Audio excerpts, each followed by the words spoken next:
Hey everyone, Wilco here. Time for another Division 2 video. Now E3's been and gone, or still going on with the last tail end of it now. We've had all the Division 2 trailers drop, and all the walkthroughs, and all the first-hand impressions of it, and there's a lot of information going out there, but what we're talking about today is I need you to come for a journey with me, people. Pack your bags, come for a journey with me. I also need you to bring your tinfoil hats. We're going to put your tinfoil hats on.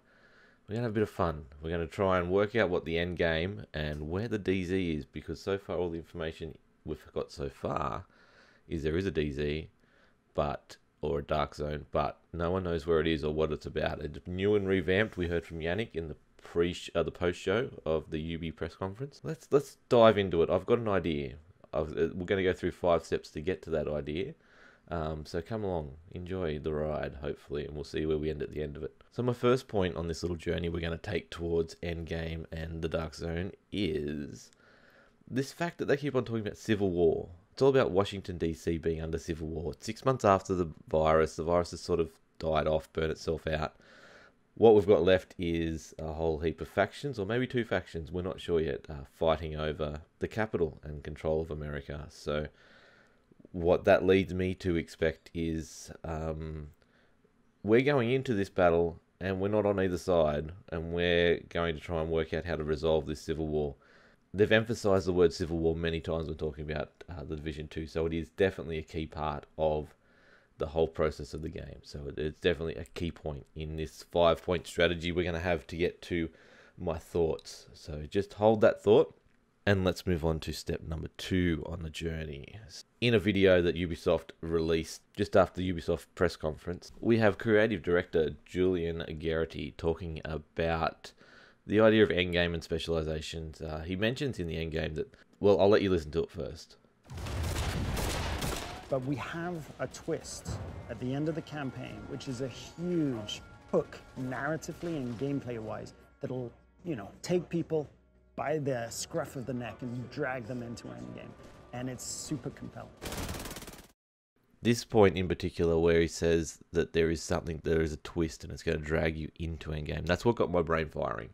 So the step number 2 part of this is extremely important for the fact that it's what got me thinking about what could possibly be happening. What I thought, obviously, I watched Narek's video where 269 theorized in it that we pick Shade or Rogue at the end of the game. I think it's even further. I think these factions that we're battling against during the game, we have to basically pick a side at the end in the last mission. We need to decide who we're fighting for, and then that is the faction that we take into endgame, and that's what everything's battling around. The next part of the step 3 in the process of my brain trying to work out this endgame, was what happened at the end of the Xbox walkthrough video. So something that always puzzled me at the end of that video, how they've made it clear that this was part of Endgame. This was after the campaign had finished, yet we're sitting here on the remnants of Air Force One, celebrating that we'd just done the control point, and we took 5 from the capital. The capital seems to be a fairly important part of Washington, D.C., I would assume.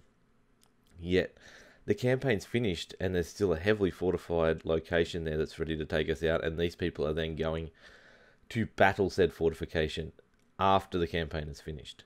This is tying into the fact that there's a civil war going on. These guys might have picked a faction at the end of the campaign. That faction doesn't have control of the capital. Therefore, their faction is going to have to go try take on the capital. And whatever seems to be behind the capital, because I still think there's something behind that capital as part of the map. But this is what got me firing down this line of, hey, what if we had a faction v faction mode as the Darkzone? Rather than just PvP, why don't we open up to faction versus faction, where you're going in there, you're not always, you're never alone, because there's always someone from your other faction in there with you, rather than getting wasted because you didn't have the wrong build or you weren't strong enough. You can always have someone there to back you up. This way they can take the PvP and take it completely separately and put it in a separate mode altogether, like they did with Last Stand in Division 1, and then leave the Darkzone as a faction v faction area. So if you come with me to the 4th step of this little journey, what we have is Marco Style put out a video, and I love Marco Style, and he does some great videos. He's talking about the map size. Now, from this map size video, I've pulled the image of what he's outlined from the map in this scene here, where the agent brings up the map in game. You can see there's some things, he's taken some liberties with the far side of the map because we can't really see it, and that's okay. But you can clearly see in his version of the map, and the map that's in the game during this demo, the capital is the end of it. There's nothing beyond the capital. There's just nothing behind it, and there's these weird angled corners to it, and that seems strange because if you look at this part of the scene, and we'll have a look at this for reference going into the final step, you can see there the capital's clearly in over that distance behind Air Force One, which we will call east for the fact that on the map it is east of their location. You then look sort of north to northeast, and you can see on that far wall, which there's not a wall on the map. This seems like the edge of the map, but you can clearly see right here, if we pause it, there's a Darkzone symbol there. There is a Darkzone symbol on that wall, which is on an edge of a map that's not at 45 degrees. It's not at 90 degrees. It's at this weird 70-degree angle to the map. Either they're using that symbol to say, hey, you cannot go outside this map, that's the edge of that's the border of the map, or behind there is a Darkzone. A lot of people are theorizing that, but if you look on the map, compared when the agent brings it up, if we look at the angle where he's facing at, that's clearly off the edge of that map. There's no big wall, there's nothing. It's an open space with some low buildings, and then there's a wall. So that doesn't make sense according to the map that the agent brought up. So let's go to this final step. Let's get this really deep tinfoil hat theory going. At the start of the Washington DC Aftermath video trailer, there's a key little point right at the start, 12-second mark, and this frame comes up. So we'll pause it here. We'll have a look at this. This highlights almost the identical section of the map that what we currently saw from Marco Styles' video. There's a few differences. The top northwest section of the map seems to not be there. I theorize in my crazy brain that that's our Brooklyn for New York, where that's where we go through, we learn our trade, we come up, we get to level 3, 2, and then we move into Washington DC itself, and that place is no longer playable. That's become a safe zone. We've finished that off. We've gone in, we've got our boo, and then we move forward from there. That's how it justifies that not being there in my head. But if we do this little bit of magic here, the magic of Photoshop, we put Marco Styles' map or outline over the top of that map we saw there. We put a bit of transparency into it so we can see through. You can see that it's very, very close, except for behind the capital. Ubisoft has decided to draw a highlighted map that's almost identical to the map that you can see in-game, except for this large chunk behind the capital. And it is right angle walls. It fits perfectly to a nice sized Darkzone from what I can see.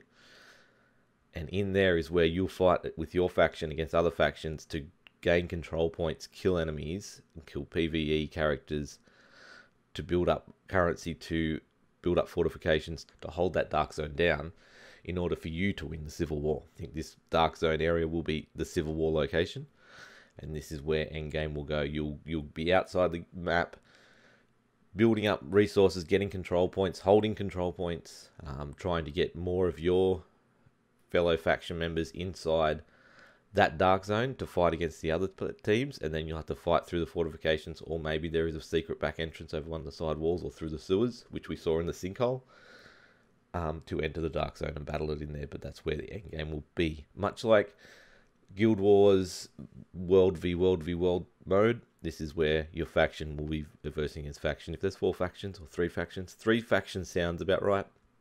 Maybe Keener, maybe Keller, maybe the corporate government, maybe the ones we're seeing in game. I don't know, but that is where my brain has gone, especially when I looked at this map this morning and went, there is definitely not a 1-to-1 ratio between the map that they showed in their trailer inadvertently or on purpose.